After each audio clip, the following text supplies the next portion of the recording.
Oh, meine Damen, bitte mal Musik.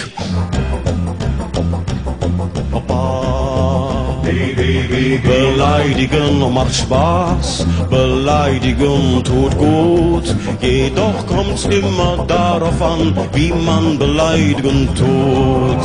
Wichser, Penner, Sackgesicht ist freundlich und beleidigt nicht. Arschloch, Sau und Vollidiot bringt niemanden in Seelennot. Will man richtig Fieses sagen, ganz gemein Obszönes, muss man einfach dieses sagen. Du bist ein Hönes, du bist ein Hönes, du bist ein Hönes. Das ist das Schimpfwort der Saison. Du bist ein Hönes, du bist ein Hönes. Hönes ist das Ekel der Nation. Du bist ein Hönes, du bist ein Hönes. Ich schimpf, ich schrei, ich stöhnes. Hönes, Hönes, Hönes. Das ist das Schimpfwort der Saison.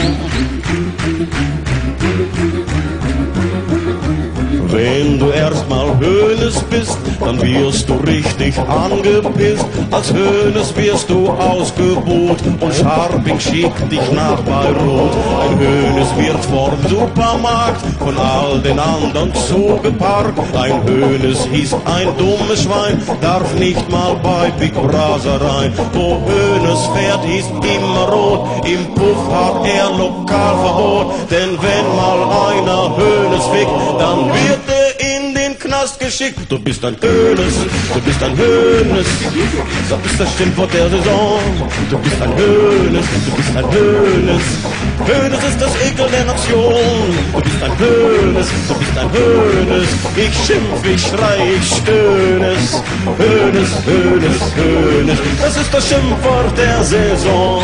Das ist das Schimpfwort der Saison. Das ist das Schimpfwort der Saison.